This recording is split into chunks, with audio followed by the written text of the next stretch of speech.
어떠한 지표들이 있는지 이야기를 좀 해주시고 금리 인상과 관련된 전망도 좀 짚어주실까요? 네, 이번에 현재 제니 옐런 의장도 그런 말을 했고요. 또 스탠리 피셔 부의장도 뭐 같은 맥락의 언급을 한 바 있습니다. 금리 인상 경로나 그 속도는 추가되는 데이터, 즉 현재 경제 지표에 달려 있다라는 건데요. 지금 현재 이 시점에서 가장 중요한 지표는 물가와 고용입니다. 일단 물가부터 보도록 하겠습니다. 어제 이제 발표가 됐죠. 현재 미국은 우리가 통상적으로 쓰는 그런 소비자 물가 지수가 아닌 현재 개인 소비 지수를 통한 물가 지수로 측정을 한다는 건데요.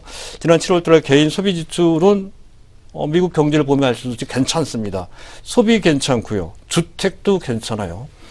물가도 또한 나쁘지 않다는 거죠. 어쨌든 소비 지수를 보게 되면 현재 전월 대비 0.3% 증가한 것으로 지난달 대비입니다. 0.3% 증가한 것으로 집계가 되고 있고요. 또 개인의 가처분 소득 증가율도 꽤나 괜찮습니다. 0.4% 증가한 걸로 집계가 됐습니다. 자, 그걸 통해서 이제 PC 개인 소비 지수를 뜻합니다. PC 물가 지수 전월 대비보다는 작년 동월 대비로 본 적 많이 씁니다. 작년 동월 대비로 봤을 때 근원입니다. 에너지 가격 및 식품 가격을 뺀 물가 지수인데요. 1.6%라는 건데 바로 이 점. 자, 1.6%면 낮지 않죠. 작년 동기 대비로도 꽤 높습니다. 바로 이 점 때문에 스탠리 피셔 부의장은 이런 말을 했죠. 물가 지수가 제법 많이 올라와서 목표치 2.0%에 근접하고 있다라고 설파를 하고 있습니다. 즉 그래서 금리를 인상해야 된다. 논리를 피력하고 있는 상태라는 건데요. 하지만 이 점은 약간 이치에 맞지 않습니다. 현재 만약에 그런 말이 필요했다면 2월달이나 4월달에 했었어야 된다는 거죠. 그 당시에는 지금보다 0.1%포인트 높은 1.7%였다는 거죠. 오히려 그때보다도 물가가 0.1%포인트 낮아졌습니다. 그렇다고 한다면 타이밍상 적절치 않은데 이 양반이 그런 얘기를 한 걸 봤을 때 다른 이유로 해서 물가가 아닌 다른 이유로 해서 현재 금리를 인상해야 되겠다 하는 것을 물가를 빙자해서 표현을 한 것으로 판단이 되는 장면이라서 이 부분 이 사람은 저승사자는 아니더라도 시장에 그러한 맥을 끊는 듯한 그러한 역할을 현재 악역을 담당한다고 하죠. 그런 역할을 좀 하고 있습니다. 그 점을 좀 보실 필요가 있다는 것이고요. 그리고 보다 중요한 것이 이번 주 말에 발표되는 고용 지표입니다. 7월 달에 비농업 부분, 농업을 제외한 민간 부분 및 정부 부분까지 합한 신규 일자리 수입니다. 최근 두 달 동안이 상당히 좋았죠. 20만 명을 훌쩍 넘어섰습니다. 과연 7월 달치는 어떻게 나올지 이게 이제 관건이 된다는 것인데요. 시장에서 보는 일반적인 전망치는 약 18만 명 정도 증가 일자리 수가 늘었을 것이다. 이렇게 이제 보고 있습니다. 최근 3개월간의 이런 일자리 수 증감을 보게 되면 판단하기 좀 어려운 측면이 있습니다. 지난 현재 5월달치가 약 29만 2천 명. 상당하죠. 20만 명만 넘어가도 대단히 좋다 했던 건데, 거기서 훨씬 더 29만 2천 명.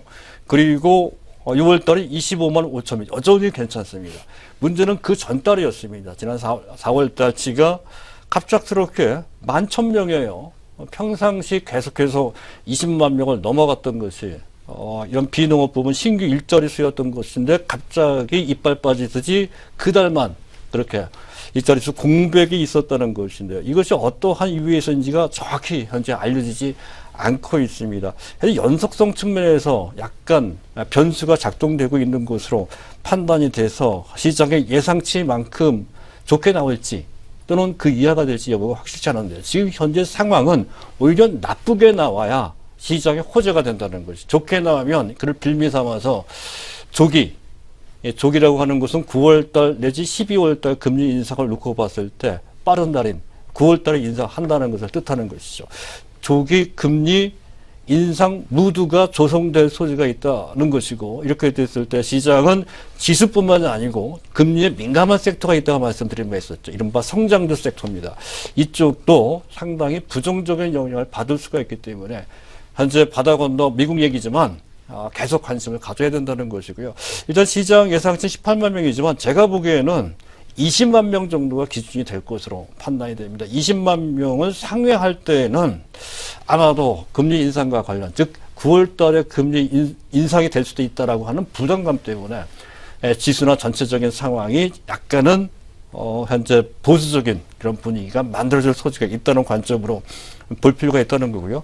시장에서 봤을 때 현재 상황 그렇게까지 나쁘지만은 않습니다. 일단 9월 달보다는 12월 달 정도에 인상을 할 것이다. 이렇게 보는 것이 대세이고요. 그리고 두 번 얘기도 나오지만 두 번까지는 현실적으로 좀 어렵지 않겠느냐. 이렇게 이제 보고 있다는 것이죠. 일반적으로 그렇게 보고 있습니다. 우리나라도 마찬가지고 미국 또한 마찬가지입니다. 그도 그럴 것이 현재 일부 소비와 관련돼서 소득과 관련돼서 또 주택과 관련돼 이쪽은 좋습니다만 GDP가 지난 2분기 GDP가 별로 안 좋게 나왔죠.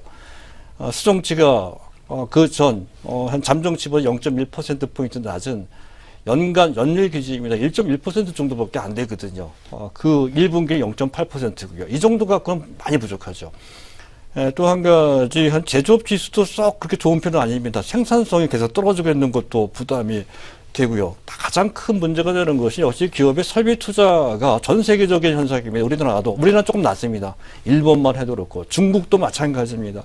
설비 투자가 꽤나 부진하다는 것이 이런 상태에서 긴축이라고 할 수 있는 금리 인상을 그렇게 빠른 속도로 크게 할 수가 있느냐라고 하는 그런 물음을 가질 수가 있다는 것이 더군다나 지금 현재 유럽과 일본은 마이너스 금리를 채택하고 있습니다. 지난 2008년 금융위기 이후에 전 세계 주요 국가의 정책은 같은 방향으로 가는 정책 공조 모두를 만들었던 건데 지금 이런 주요 국가 의 정책 모두가 다른 방향을 가리킨다면 전 글로벌 금융시장에 상당한 혼란을 야기할 수 있는 위험성이 있다는 것이죠. 그런 거 관련된 부담이 있다면 또 11월 달에 대선이 있죠.